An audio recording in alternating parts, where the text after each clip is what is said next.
Lalu apa hasil pemeriksaan saksi-saksi baru yang diperiksa dalam pengusutan kasus ini? Kita tanyakan kepada jurnalis Kompas TV Muhammad Syahri Romdon di Polres Cirebon, Jawa Barat. Selamat siang Syahri, kemarin dua teman Peggy diperiksa, lalu apa hasilnya? Kemudian apakah ada informasi baru yang didapatkan dari keterangan dua saksi ini? Ya, baik Dipo dan juga saudara, selamat siang. Hasil pemeriksaan terhadap dua teman Peggy yang mereka melakukan percakapan di Facebook belum disampaikan oleh pihak kepolisian, baik dari Polres Cirebon Kota ataupun Polda Jawa Barat yang melakukan pemeriksaan secara langsung.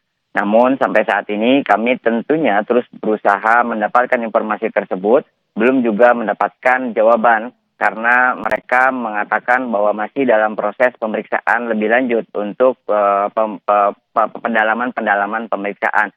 Sementara itu kami mendengar dari kuasa hukum kedua teman Peggy yang menyatakan bahwa pemeriksaan terhadap dua teman Peggy ini berlangsung di dua waktu yang berbeda. Pertama yang masuk ke dalam lokasi Polres Cirebon Kota adalah Nurul Iman. Dia masuk dari sekitar pukul 14.00 atau jam 2 siang kemarin dan baru keluar sekitar pukul 18.30 atau sekitar setengah 7 sore atau setengah 7 malam. Untuk Nurul Iman sendiri, kepolisian Polda Jawa Barat mencecar atau memberikan pertanyaan sebanyak 41 poin pertanyaan.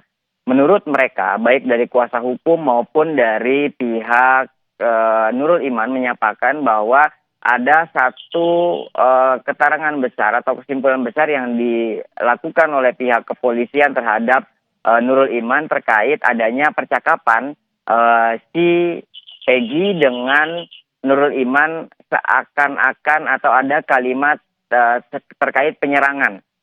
Kalimat itu yang terus berulang kali ditanyakan dari pihak kepolisian terhadap Nurul Iman, dan Nurul Iman juga menyampaikan bahwa hal itu dia tidak ketahui dan terbukti dalam rentang waktu sejak percakapan itu ada sampai beberapa hari kemudian tidak ada dan tidak terbukti adanya penyerangan.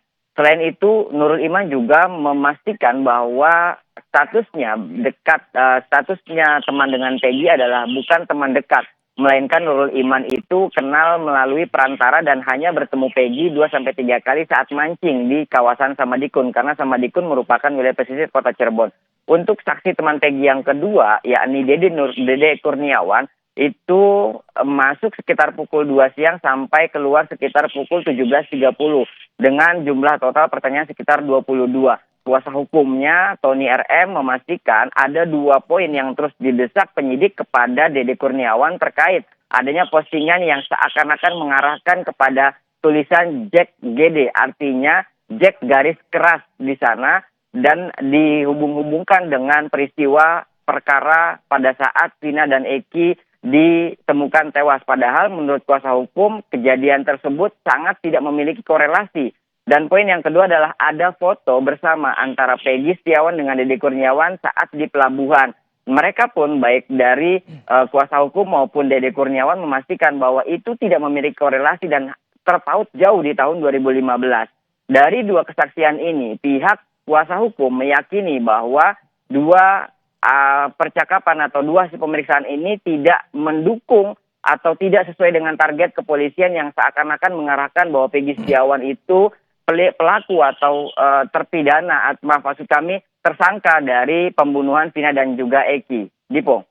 Artinya ada puluhan pertanyaan yang kemudian dilontarkan polisi kepada dua teman Peggy ini, namun sayang sampai dan saat ini polisi masih belum menjabarkan hasil dari pemeriksaan tersebut. Betul. Lantas, pada 24 Juni yang mendatang, Syahri dijadwalkan sidang perdana pra-peradilan akan digelar.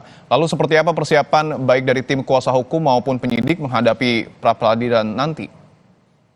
Bila kami mendapatkan keterangan beberapa hari lalu dari Humas Polda Jawa Barat, Kombes Julius menyatakan bahwa pihak Polda Jawa Barat menyiapkan tim hukum untuk menghadapi proses pra-peradilan yang telah diajukan tim kuasa hukum Peggy Setiawan.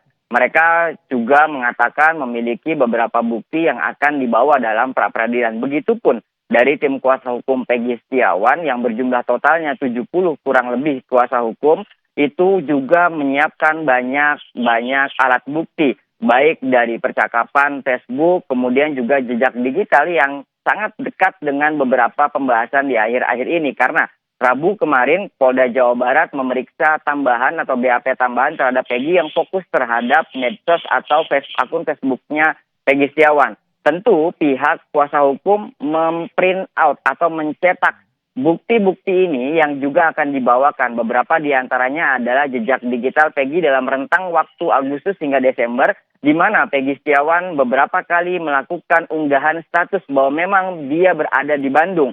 Kemudian ada reaksi yang dilakukan Peggy Setiawan di 1 September, di mana dia mendapatkan konfirmasi dari sang ibunda Kartini mengatakan bahwa rumahnya digerebek pada 30 Agustus, 2 atau 3 hari setelah kejadian Vina dan Eki ditemukan tewas di Jembatan Talun. Terbaru, hasil dari pemeriksaan terhadap temannya, Deddy Kurniawan, Tony RM juga memastikan bahwa tidak hanya postingan yang di status timeline-nya si Peggy Setiawan, ada bukti inbox, percakapan di dalam bukti inbox atau messenger yang dilakukan antara Deddy Kurniawan dengan Peggy Setiawan juga berada di bulan Agustus, di mana Peggy secara tegas mengatakan bahwa dirinya berada di Bandung dan juga meluapkan beberapa emosinya, beberapa kekecewaannya terhadap pihak kepolisian yang telah menyita atau merampas bahasa Peggy di situ kendaraan sepeda motor yang sebetulnya tidak diketahui oleh dirinya.